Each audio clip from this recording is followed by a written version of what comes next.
సాయంత్రం తుక్కుగూడ రాజీవ్ గాంధీ ప్రాంగణంలో తెలంగాణ జనజాతర సభనైతే ఏర్పాటు చేశారు. తెలంగాణ వేదికగా లోక్సభ ఎన్నికల శంఖరావాన్ని పూరించనుంది జాతీయ కాంగ్రెస్ పార్టీ. సభకు ముఖ్య అతిథిగా హాజరు కాబోతున్నారు ఏఐసీసీ అగ్రనేత రాహుల్ గాంధీ. ఇప్పటికే సభ ఏర్పాట్లను పర్యవేక్షించారు Telangana PCC chief CM Revanth Reddy. ఇదే అంశానికి సంబంధించిన మరింత సమాచారాన్ని మా ప్రతినిధి భవిత న్యూస్ రూమ్ నుంచి లైవ్ ద్వారా అందిస్తారు. భవిత, చెప్పండి, సాయంత్రం తుక్కుగూడ వేదికగా రాజీవ్ గాంధీ ప్రాంగణంలో తెలంగాణ జనజాతర సభనైతే ఏర్పాటు చేశారు. ఈ సభకు సంబంధించిన డీటెయిల్స్ ఏ విధంగా ఉన్నాయి భవిత?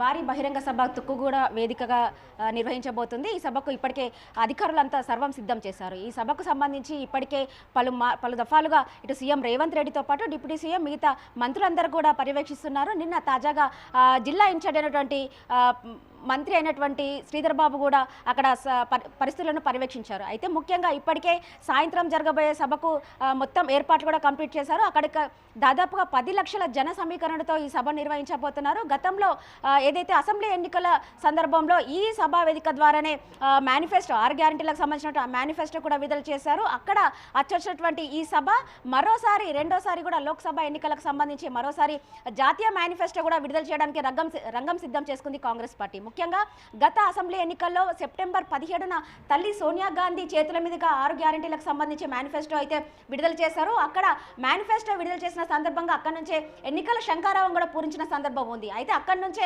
మేనిఫెస్టో విడుదల చేయడము, కాంగ్రెస్ పార్టీ అధికారంలోకి రావడము, అదే ఆసరగా అదే సెంటిమెంట్గా భావిస్తున్నటువంటి కాంగ్రెస్ పార్టీ మరోసారి తుక్కుగూడ వేదికనే మరోసారి ఎంచుకుందని కూడా మనం చెప్పుకోవచ్చు. అయితే గతంలో విజయబేరి సభ పేరుతో ఆ సభ నిర్వహిస్తే అధికారంలోకి వచ్చిన తర్వాత ఇదే మొదటిసారి భారీ బహిరంగ సభ కాబోతుంది. అయితే ఈసారి జనజాతర సభగా పేరు ఎన్నికగా చేసుకుంది. అయితే ఇప్పటికే అన్ని ఏర్పాట్లు కూడా పూర్తి అయ్యాయి. అక్కడ దాదాపుగా 10 లక్షల జన సమీకరణతో ఎలాంటి ఇబ్బందులు లేకుండా ఇప్పటికే ఏర్పాట్లు అయితే పూర్తి చేశారు. అయితే సాయంత్రం 6 గంటల ప్రాంతంలో ఈ సభ నిర్వహించబోతున్నారు. సాయంత్రం 5 గంటలకు రాహుల్ గాంధీ శంషాబాద్ ఎయిర్పోర్ట్కు చేరుకున్నారు. అక్కడ నుంచి డైరెక్ట్గా నోవాటెల్ హోటల్కి వెళ్తారు. అక్కడ కొద్దిసేపు పార్టీ ముఖ్య నేతలతో కూడా కొంతమేరకు సమావేశం నిర్వహించి చర్చలు జరపనున్నారు. అక్కడ నుంచి నేరుగా ఈ సభకు చేరుకోనున్నారు. మళ్ళీ తిరుగు ప్రయాణం కూడా అక్కడ నుంచే ఢిల్లీ ప్రయాణం అవుతారు. అయితే ముఖ్యంగా అక్కడ ఏదైతే 5 న్యాయ 25 గ్యారంటీల పేరుతో మేనిఫెస్టో న్యాయరాత్రి మేనిఫెస్టో విడుదల చేయబోతుందో ఈ అంశాలనే కాకుండా దాదాపుగా తెలంగాణలో అంటే పార్టీ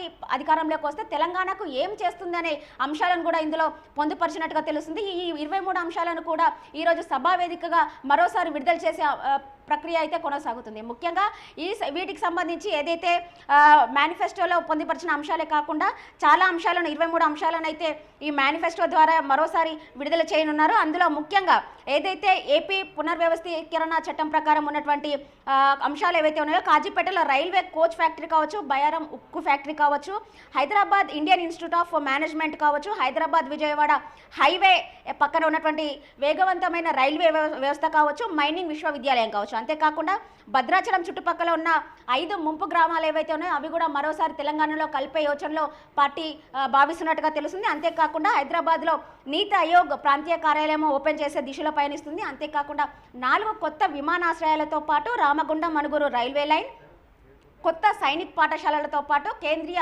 విద్యాలయాలతో పాటు నవోదయ విశ్వవిద్యాలయాలు కూడా రెట్టింపు చేసే యోచనలో ఉన్నట్టుగా తెలుస్తుంది. అంతేకాకుండా జాతీయ క్రీడా విశ్వవిద్యాలయంతో పాటు Indian institute of foreign trade అనే సంస్థను కూడా మరోసారి ఇక్కడ ఓపెన్ చేయబోతుంది. అంతేకాకుండా పంచాయతీలకు నేరుగా నిధులను విడుదల చేసే కార్యక్రమం ఓపెన్ చేస్తామని చెప్పేసి ఇప్పటికే పార్టీ భావిస్తుంది. అంతేకాకుండా ప్రతి ఇంటికి పౌర ఆధారిత విద్యుత్ ఉత్పత్తి సంస్థ, కొత్త పారిశ్రామిక క్యారిడార్లు, అంతేకాకుండా Hyderabad Nagpur industrial corridor, Hyderabad Warangal industrial corridor, అంతేకాకుండా Nalgonda industrial corridor, Singareni industrial corridor, అంతర్జాతీయ ప్రమాణాల సాంస్కృతిక మరియు వినోద కేంద్రం, మేడారం సమ్మక్క సారక్కకి జాతీయ హోదాతో పాటు ఇంకా మరికొన్ని అంశాలను కూడా ఇందులో చేర్చినట్టుగా తెలుస్తుంది. అంతేకాకుండా పార్టీ అధికారంలోకి వస్తే ఏవైతే ఇప్పటికే సక్సెస్ అయినటువంటి 6 గ్యారంటీలను కూడా మరోసారి నేషనల్గా అంటే జాతీయ హోదాలు కూడా ఇవి మరొకసారి ఎక్స్ప్లెయిన్ చేసే అవకాశం ఉన్నట్టుగా తెలుస్తుంది. ఇక్కడ 6 గ్యారెంటీల్లో పొందుపరిచిన అంశాలు ఏవైతే ఉన్నాయో అంతే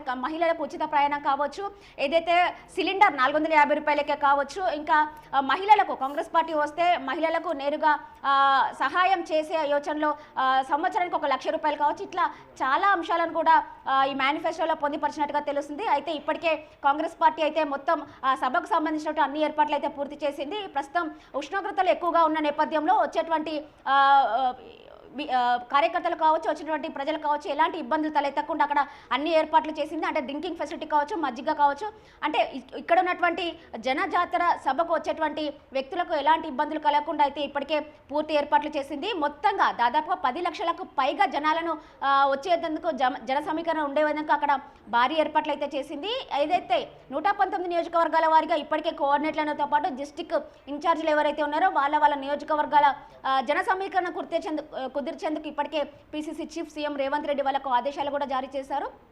ఎలాంటి ఇబ్బందులు కలగకుండా అయితే ఈ భారీ బహిరంగ సభ అయితే నిర్వహించబోతుంది. అయితే ముఖ్యంగా ఏదైతే కాంగ్రెస్ పార్టీ చెప్తుందో ఇప్పటికే 6 గ్యారెంటీలు అమలు చేయడంలో 100% మేము సక్సెస్ అయ్యామని చెప్పేసి ఇప్పటికే పిసిసి చీఫ్ రేవంత్ రెడ్డి పలు దఫాలుగా చెప్తున్న పరిస్థితి కనబడుతుంది.